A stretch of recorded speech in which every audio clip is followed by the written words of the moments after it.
I'm Dr. Lisa Gross. Today I am going to touch on the cognitive component of cognitive behavioral therapy. I hope that you gain a working knowledge of how important it is to look at our interpretation of events as a driver of some of the emotional and behavioral consequences, as well as specific types of maladaptive interpretations that can occur commonly in depression or in anxiety, and what to do about it. So first, I want to talk about some of the common interpretations that happen when someone's faced with depression. Those include all or nothing thinking. I don't know if you've ever experienced just very black or white blanketing interpretations of what's going on. It's all good or it's all bad.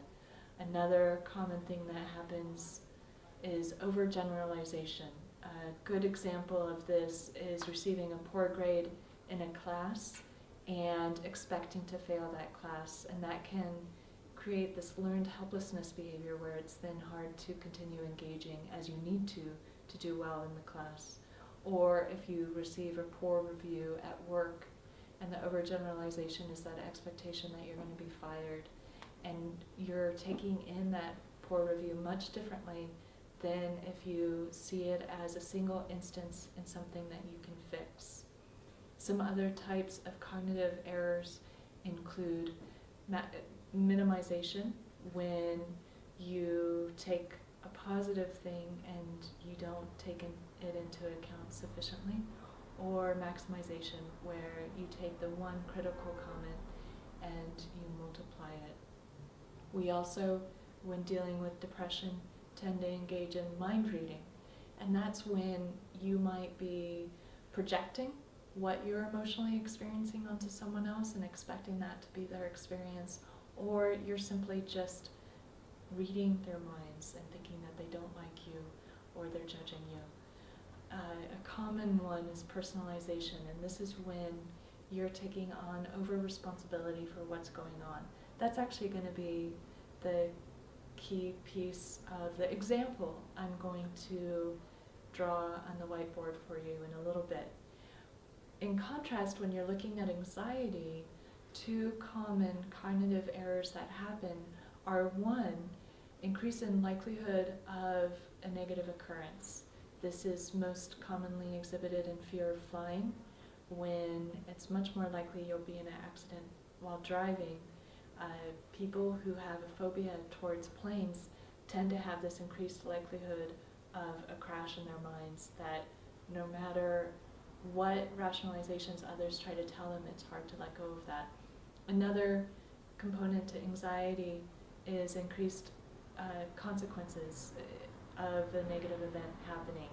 And so one key aspect when you're dealing with worry or increasing the negativity or the likelihood of a consequence is to run that tape to the end and think about how you would take care of whatever happens, thus reinstating your own efficacy and your own ability to deal with the situation. Now I am going to present the ABC model, and this looks at activating event, belief, and consequence.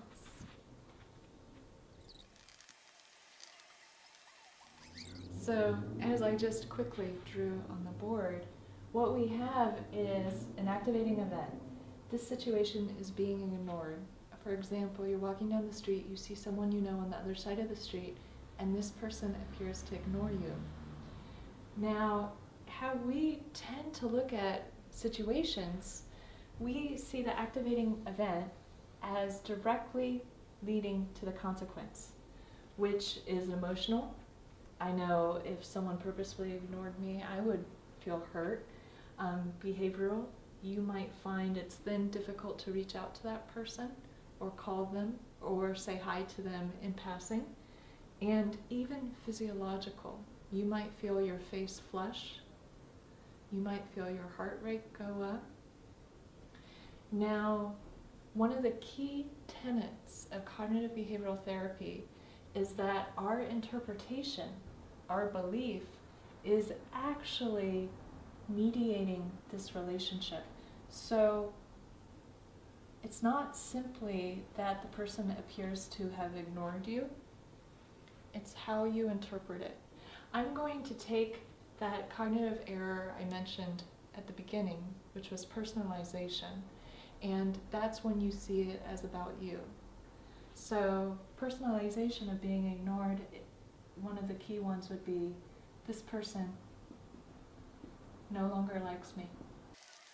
Now, if this is your first interpretation and you fully believe it, it makes sense that emotionally you're hurt, you might be angry, it's hard to reach out to the person, thus actually increasing the likelihood of this continuing. And as I mentioned, you might feel flushed or have increased heart rate. Now, one aspect of cognitive therapy is to look at cognitive restructuring. And what you do is you actively, just like a scientist, you look at evidence for and evidence against the belief. And in this situation, because it's all hypothetical and I'm trying to keep these videos short, we're just going to jump to looking at an interpretation that is as depersonalizing as possible, which would be, this person didn't see me. If you think about your day-to-day experiences, there's always gaps in the information.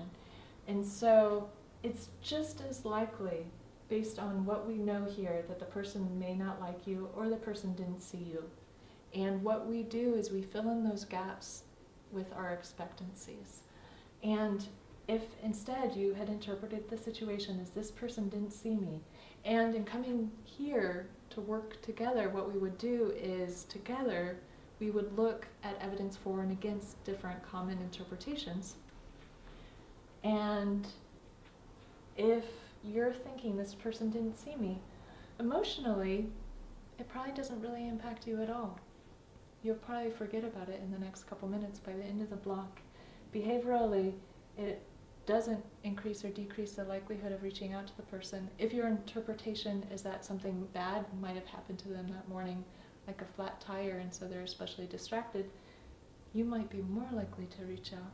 And physiologically, there's limited change also. And so what's key is increasing that flexibility in how we take in events that happen to us. And that's what we do here. Thank you.